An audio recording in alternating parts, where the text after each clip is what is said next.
안녕하세요. 맥키네시 투자클럽입니다. HLB. 오늘 국내 이제 한국은행에서 올해 마지막 이제 금통위에서 깜짝 금리 인하 소식이 있었죠. 항서제약은 이제 보험급여에서 캄네리 주밥이 추가적으로 확대하는 모습의 현지 기사도 한번 살펴봐 드리도록 하겠습니다. 그리고 오늘 주가는 이제 종가상으로 HLB는 73,600원에 마감했습니다.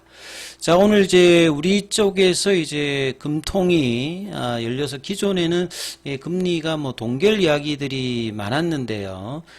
깜짝 이제 금리 인하 관련되는 부분이 나왔습니다. 그래서 한국의 기준금리는 3.50에서 3.25거든. 그리고 오늘 이제 3.00으로 0.25%가 인하되면서 미국과 마찬가지로 지금 두 번 정도 인하가 되었습니다. 최근에 이제 환율 관련되는 부분에 어떤 부담스러워서 금리 인하가 조금 좀 쉽지 않을 거다 이런 예상이 있는데요. 내년도 이제 성장률 전망치 자체가 낮아지다 보니까요.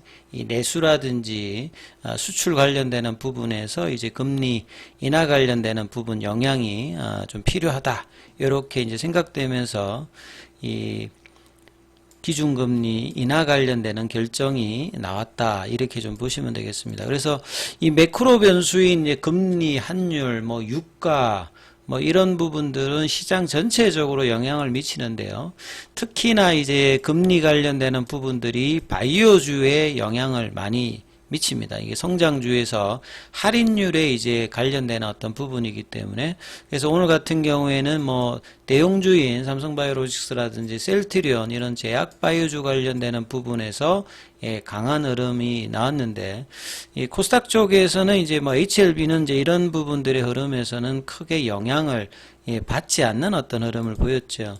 그리고 이제 좀 참고로 금리 관련되는 부분하고 제약 바이오주 관련되는 부분에서 이 상상인 정권의 이제 리포트에서 이 부분 좀 참조를 하게 되면 이 저금리 시대일 때는 결국 이제 금리 딴 돈의 값이 낮다 보니까 이 성장주와 이 가치주가 있다라고 하면 성장의 가치가 이 저금리 시대에는 좀 더 이 가치주보다 우위에 서기 때문에 이 저금리 시대에 바이오주 강세가 있고요. 이 부분들은 이제 2020년 코로나 국면에서 바이오주들이 주도주로 2021년도 9월달까지 1년 넘게 이제 상승할 때 흐름들을 확실하게 이제 봤고 그 뒤에 이제 인플레이션 관련되는 부분으로 이 금리 인상기에 2021년도 9월 달부터 한 3년 정도 작년도 이제 말까지 이제 주가가 부진했고요.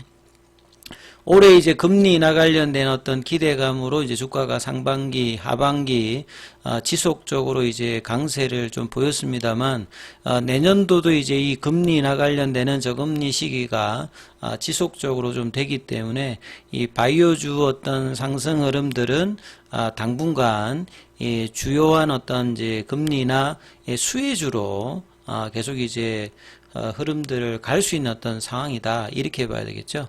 결국은 이제 그 주가의 그 이론 중에서 보게 되면 이렇게 이제 주가의 어떤 흐름에서 이 금리 관련되는 부분하고 이제 성장률 관련되는 부분을 분모해서 영향을 받아서 이제 주가에 영향을 주기 때문에 할인율 자체가 이렇게 줄게 되면 결국 이제 주가에 이제 반영되는 이제 레버리지 관련되는 부분이라든지 멀티플 관련되는 부분들이 상향이 되고 이런 어떤 성장 섹터에서 가장 이제 중요한 부분들이 일단 제약바이오라 봐야 되겠죠.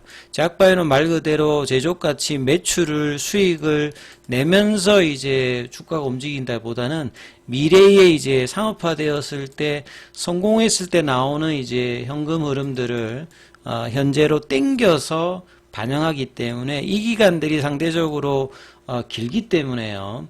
이 부분들을 할인하는 이자, 이거 결국 금리가 어떻게 되냐에 따라서 주가의 어떤 멀티플 관련되는 부분이 직접적으로 이제 영향을 주는 섹터다. 이렇게 봐야 되겠죠. 그래서 금리 인하가 되면 가장 세게 움직이는 섹터의 성장주의 대명사인 제약바이오다. 이렇게 이제 기억을 하시는 게 좋으실 것 같습니다. 그리고 오늘 항서제약 같은 경우에는 이틀 연속 이제 양봉 이후에 오늘 장중에는 보시게 되면 50위안 정도를 회복을 했다가 종가상으로는 약보합권 정도가 보여주면서 그래도 이제 50위안 부근에 계속 이제 있는 상태고요. 월봉으로 보면 이제 내일 마지막 거래일입니다만 이제 지난달에 나왔던 원봉의 시가는 회복하지 못합니다만 일단 양봉으로 반등세 있는 월봉. 그러니까 거래량은 보시게 되면 거의 전월과 비슷한 정도의 이제 거래량을 지금 만들면서 일단 반등 흐름이 소폭 나오는 월봉이다 이렇게 좀 보여지고요. 항서제약 관련되는 부분에서 이제 현지 이제 기사를 조금 한번 살펴보면요. 오늘 이제 어제부터 이제 중요한 어떤 이벤트가 있는데 결국 이제 국민의료보험 관련되는 부분에서 이제 급여의 목록으로 이제 어떻게 되느냐. 그래서 항서제약 입장에서는 12개 제품이 이제 새롭게 이제 업데이트되는 이제 의료보험 관련해서 이제 급여 관련되는 부분에 이제 영향이 있는데요. 이제 카탈로그에 보시게 되면 12개의 제품이 국민의료보험 목록 3버전 조정을 이제 통과했다. 예. 그래서 이제 국내도 마찬가지로 이제 의료보험 급여를 한번 받으면 영원한 게 아니라 계속 이제 이 부분들에 대해서 업데이트를 해 나가는데요.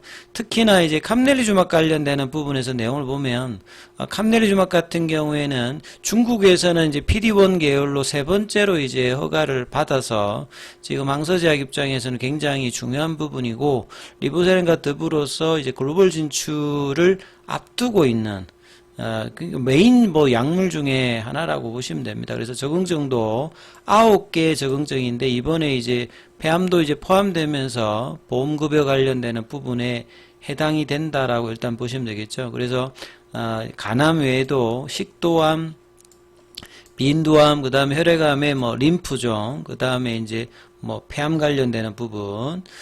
그래서 이제 이 간세포암이 어떻게 이제 FDA에 최종 허가되냐에 따라서 이 캄넬리주맙의 이제 글로벌 진출 관련되는 부분들이 가장 중요하고 이제 중국 내에서는 시판 중이고요. 모든 적응증이 이제 의료보험에 지금 적용되면서 현재는 이제 급여로 이번에 이제 폐암까지도 포함되는 어떤 상황이 되었다. 이렇게 이해를 하시면 될 것 같습니다. 자, 그리고 오늘 개별 종목 이제 공매도 쪽에서는 1213주 정도가 거래가 되었고요. 공매도 순보유 잔고는 이번 주 화요일 기준으로 보면 269만 주대로 해서 다시 이제 월요일은 이제 지난주 금요일 비해서 한 10만 주 정도 줄었다가 화요일부터는 다시 또 이 부분들이 한 6만 주 넘게 또 올라오는 어떤 모습들 이렇게 좀 봐야 되겠죠. 그 다음에 대차거래 쪽에서는 이제 체결보다 상한이 10배 가까이 많은 모습을 보여주고 있습니다. 자, 그리고 차트 흐름에서 좀 살펴보면요. 이번 주 이제 볼린저 밴드 상단 월요일이 이제 좀 돌파를 하면서 연속적인 흐름들을 좀 기대했습니다만, 화요일부터 해가지고 3일 동안 거래는 이제 줄였습니다만 볼린저 밴드 상단에서 좀 멀어지는 모습을 다시 보이고 있죠. 오늘 기준으로 볼린저 밴드 상단이라는 부분들은 8만 원이거든요. 그러니까 볼린저 밴드라고 하는 것 자체가 시간 대비해서 얼마만큼 이제 주가의 어떤 변동폭들을 이제 나타내 주는 건데, 본래의 어떤 주가 흐름으로 볼린저 밴드가 상방으로 좀 이렇게 벌어졌을 때는 주가도 이 위의 선에서 움직여야 되는데, 여기하고 지금 주가하고 다이버전스 형태로 지금 벌어져 있는 상태로 지금 움직임이 나타나면서, 단기 이제 스타캐스틱 패스터 같은 경우에는 이제 침체존으로 내려가 있기 때문에 이제 양봉이 기술적으로 좀 내일은 나타나야 되는 어떤 국면까지 나타났습니다. 그래서 이제 볼린저 밴드 상단을 넘어가서 태깅, 상단을 넘어가서 거래량 실어서 태깅을 할 때 7월 달도 그렇고 작년 이제 11월 달 이후, 그 다음 올해 3월 달에도 가장 강했을 때는 이 볼린저 밴드 상단을 넘어가서 거래량을 터질 때 이제 주가의 어떤 급등 흐름이 나오는데, 비모 인스펙션에 NAI 관련되는 부분에 이야기가 나와서 양봉으로 만들어내고 난 다음에 그 다음날 원봉 나오고 이제 4일 연속 양봉 나오고 다시 3일 연속 이제 거래량 줄여서 원봉이 나와서 장중에 이제 분봉으로 보시게 되면 장중에 72,800원대까지, 그러니까 한 75,000원에서 78,000원이 좁은 이제 박스권인데, 그 박스권 하단도 조금 내려가서 거래량은 더 줄여서 이제 60만 주대 거래량을 보여주면서 장중에 큰 흐름이 없었고요. 수급상으로도 보면 프로그램 쪽에서도 매도가 나왔고, 그 다음에 현물 쪽에서도 보면 창구 쪽으로 보시게 되면 이제 신한이라든지 한국 이런 이제 공매도 쪽에서 매도가 나왔고요. 그 다음에 이제 기존에 이제 삼성이라든지 이쪽에서 이제 매수를 했습니다만 큰 흐름은 이제 나타나지 않았고, 시간에도 한 200원 정도 더 빠지면서 73,400원대로 마쳤는데요. 자, 기술적 스타캐스틱 패스트조 침체존에 들어가 있기 때문에 내일은 양봉으로 이 75,000원에서 78,000원 구간으로 회복하는 흐름이 나오면서 이 볼린저 밴드 상단에 대한 어떤 회복을 보여야 되고요. 그 다음에 여기 클래스2로 하락갭을 메꿨던 여기가 여전히 지금 저항대 역할을 이번에 지금 11월 달에 좀 내일이 마지막 거래입니다만 월봉을 만들어내는, 그 다음에 주봉을 완성하는 구간이잖아요.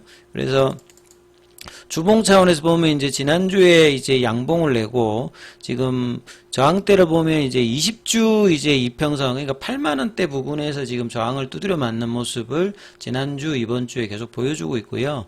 자, 월봉으로 보시게 되면 여기 이제 가운데선에 있는 여기 이제 뭐 그 20월 이평이죠. 여기 21호 평에서 이제 지지를 받고 있고, 그 10월 달에 나왔던 이제 월봉의 시가 라인이 85,000인데 여기보다는 그 밑단에서 지금 저항을 받는 모습의 월봉을 좀 만들어내고 있는데, 거래로 보면 이제 월봉을 보면 지난달보다는 좀 거래가 많았습니다만 음봉의 시가를 완벽하게 뭐 회복을 못했고요. 그 다음에 주봉 라인에서 보면 이제 지난주에 나왔던 거래보다는 이번 주에 줄이면서 이제 캔들 형태로는 이제 윗꼬리가 있는 몸통이 작은 어떤 형태로 좀 진행이 되고 있습니다. 그래서 내일은 양봉을 기술적으로라도 만들어내면서 75,000원, 78,000원 구간에 만들어 놓고 이제 11월 달에 마무리하면서 이제 12월 달 흐름을 또 봐야 되기 때문에, 가장 좋은 거는 이제 이게 거래량이 200만 주에서 한 500만 주 사이에 양봉을 만들면서 마무리 해줄 수 있느냐가 가장 중요하기 때문에요. 이 부분 좀 참조해서 좀 흐름 살펴보시고, 계열 종목의 흐름들은 다음 영상에서 이어서 살펴드리도록 하겠습니다.